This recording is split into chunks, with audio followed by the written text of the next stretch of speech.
श्री दत्त प्रबोध अध्याय 15. मातेचा महिमा. मागील अध्यायामध्ये आपण पाहिलं, श्री दत्तात्रयांचा निरोप घेऊन सर्व देवाधिदेव आपापल्या स्वस्थानी परत गेले. आता त्या पुढील कथा अध्यायाला सुरुवात करूयात. दत्तात्रयांनी मग आपल्या मातापित्यांना निवांतपणे आपल्या प्रवासाची अगदी पुरेपूर माहिती सांगितली.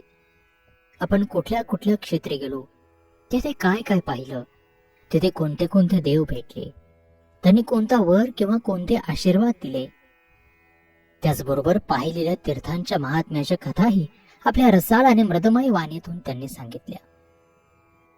अशा प्रकारे कितीतरी प्रहर त्यांच्या गप्पा गोष्टी चालू होत्या. असेच दिवस जात होते.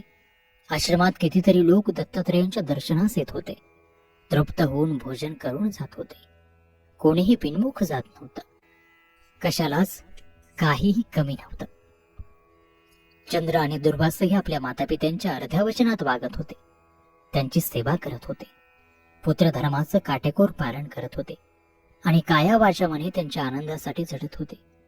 कोणत्याही तीर्थांपेक्षा, तपापेक्षा, व्रतदान आणि क्षेत्रापेक्षा केव्हाही पितृसेवा ही सर्वश्रेष्ठ होय.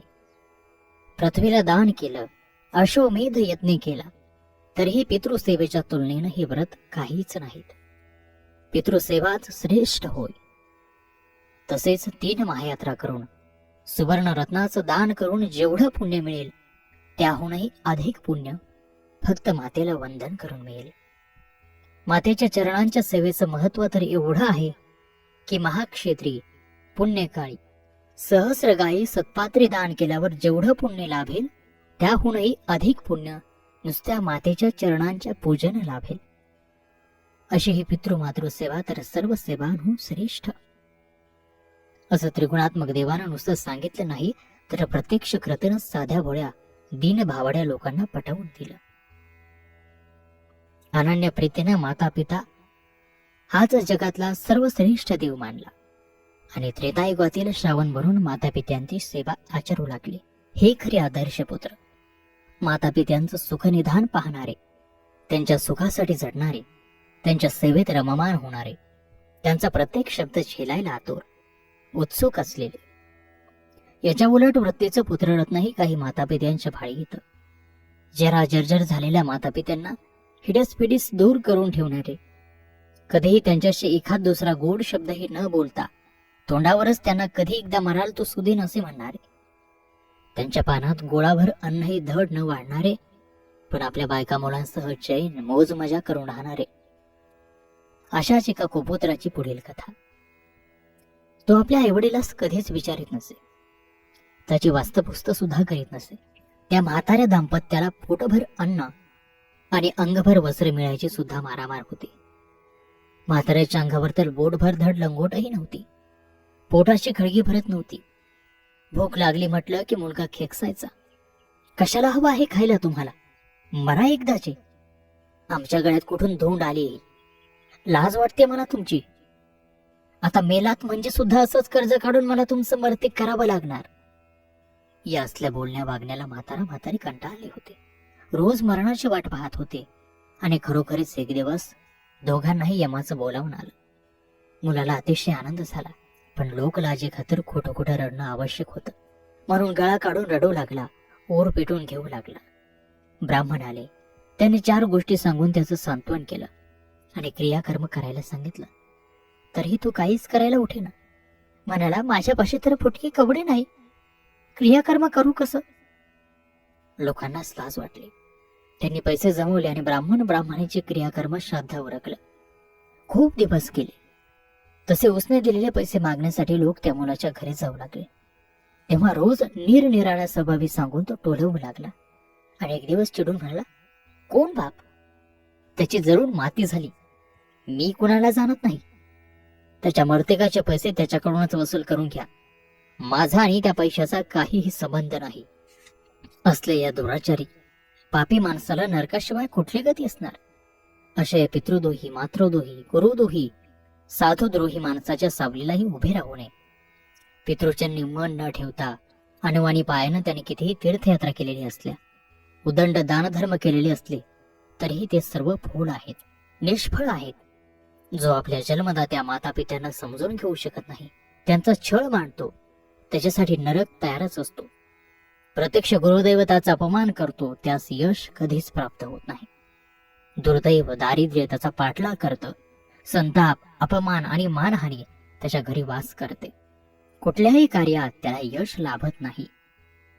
पण पितृभक्त त्यांच्या चरणसेवेच्या ओढीनं, शुद्ध अंतकरणानं दिवस रात्र त्यांच्याच कार्यात मग्न राहतो, तो खरा सुपुत्र.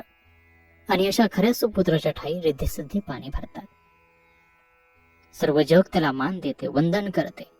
यश, कीर्ती, मान, सन्मान कशाला काही उणं म्हणून राहत नाही. असे ते तिघे आपल्या मातापित्यांच्या सेवेत पूर्णपणे मग्न झाले होते. त्यांच्या सर्व आज्ञा शिरसावंद्य मानून संतोषवत होते. असाच बराच काळ चालत होता. शेवटी न राहावून मातापित्यांनी तोंड भरून तिघांच्याही सेवाभावाची स्तुती केली आणि आशीर्वाद दिला. तुम्ही इच्छित असाल ते पूर्ण हो आणि तुम्हाला सफल परिपूर्ण आयुष्य लाभो. तुमच्या मनातील कामना, वासना ह्या सुफलित होत. जोपर्यंत ही धरित्री आहे, ग्रह, नक्षत्र, तारा आहेत, तोवर तुम्ही सुखानं नांदा, असा आमचा तुम्हा सर्वांना आशीर्वाद आहे. असा हा मंगल आशीर्वाद ऐकताच तिघेही जण हात जोडून विनम्रपणानं आपल्या मातापित्यांसमोर उभे राहिले आणि म्हणाले, अहो दीनदयाळा माये बापा, तुम्ही आमचे जन्मदाते, दीनवत्सांचे पाळीते. तुमच्याखेरीज आम्हालाही कोण आहे? आपल्याच कृपाप्रसादानं या सृष्टीचं आम्हाला दर्शन झालं. जे जे काही आम्ही मिळवलं ते केवळ आपल्याच कृपेनं. कोणती सेवा केली म्हणजे हे आपल्या ऋणातून थोडीफार तरी मुक्तता मिळेल, असा प्रश्न आमच्या पुढे पडला आहे. आणि विचार करता करता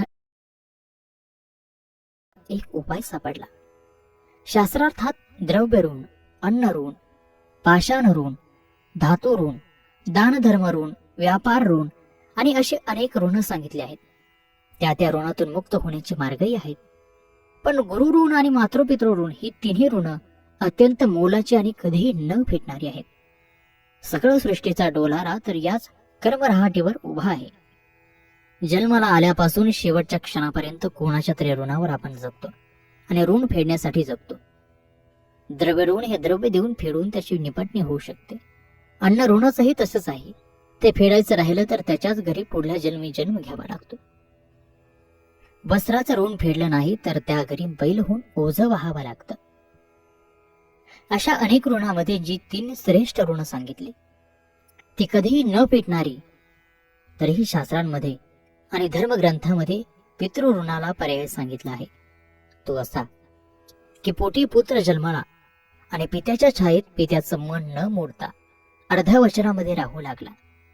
पित्याचा लौकिक दिगंतात पसरवू लागला आणि पिता हेच दैवत मानू लागून संसाराची सर्व जबाबदारी पेलून पित्यास संन्यासाश्रम स्वीकारण्याची संमती देऊ लागला आणि पितरांचे श्राद्ध करू लागला की तो पितृऋणामधून मुक्त होऊ शकतो.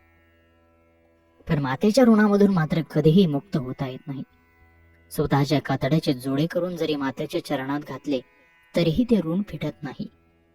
महान तपस्वी संन्यासीही मातेला वंदनच करतात, कारण मातेचे उपकार कोणत्याही प्रकारे फिटत नाहीत. तद्वत गुरुचंही तसंच. म्हणून गुरु ही माऊलीच आहे. या दोघांच्या ऋणाचीही नमलाई काही औरच आहे. आणि म्हणून माझे मायबाप हो, तुम्ही आमचे मातापिता तर आहातच, पण कनवाळू गुरुही आहात. त्यामुळे तुमच्या उपकारांची फेड आम्ही करूच शकत नाहीत. सद्गुरु पित्यानेच आम्हाला गुरुमंत्र दिला. जगद्गुरु होऊन अज्ञानाचा अंधकार संपवून ज्ञानाचा दीप प्रकाशित केला. त्यांच्या कृपाबलानंच गुह्य गुप्त धनाची आम्हाला प्राप्ती झाली. वेदांमधील गहन तत्वज्ञान उलगडलं. नीतूपणा संपवला, अक्षराक्षर भेद नष्ट केला आणि आम्हाला आत्मतत्वाची अमृतधारा दिली. आणि हीच आमची गुरुमाऊली बनली. तेव्हा माते, अनन्य शरण भावानं आपल्या उपकाराच्या ओझानं लीन होऊन मौन होऊन आम्ही आपल्या उभयतांच्या पायी माथा ठेवित आहोत. हे त्यांचं सर्व भाषण ऐकून माता अनसूयेला आनंद झाला आणि तिला आपल्या तिन्ही गुणी लेकरांचं अपार कौतुक वाटलं. अभिमान वाटला की एवढी आमची सेवा करून एवढे अनेक तीर्थाटन करूनही मुलांच्या मनात जराही अहंकार निर्माण झालेला नाही आणि स्त्री सुलभ स्वभावानुसार तिला आपल्या तिन्ही मुलांची लग्न करावीशी वाटू लागले.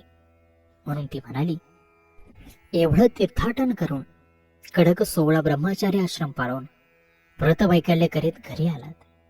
ब्रह्मचार्य आश्रमाचं पालन झाल्यानंतर पाठोपाठ गृहस्थाश्रम धर्माचं पालन करण्याची जबाबदारी अंगावर येते. गृहस्थाश्रमही तितकाच सुंदर आणि म्हणून आता तुमचे शुभ विवाह करून तुम्हाला चतुर्भुजी करावं आणि सुनमुख पाहावीत असं आम्हाला फार वाटत आहे. साऱ्या आश्रमांचं सुंदर सार म्हणजे तर गृहस्थाश्रम. हे मातापित्यांचं संभाषण ऐकून तिघेही स्तब्ध झाले, एकमेकांकडे पाहू लागले. श्री दत्त तर अविनाशी निर्विकार, दुर्वास तपोधन योगेश्वर, चंद्र तेजस्वी पवित्र अशा या वृत्तीचे ते तिघे एकमेकांमध्ये विचार करू लागले. आणि याचबरोबर श्री दत्त प्रभूत ग्रंथातील नारद पुराण संमत 15वा अध्याय या ठिकाणी समाप्त होणार आहे. माता अनसुयेनं तिघांपुढे लग्नाचा प्रस्ताव ठेवला, पण त्यांच्या या प्रस्तावाला हे तिघे काय उत्तर देतात? गृहस्थ आश्रम श्रेष्ठ की ब्रह्मचारी आश्रम? विवाह करावा, विवाह श्रेष्ठ की अविवाहित राहणं श्रेष्ठ? याचाच बोध घडवणारा पुढील 16वा अध्याय आहे. तेव्हा असा हा 16वा अध्याय पाहायला विसरू नका.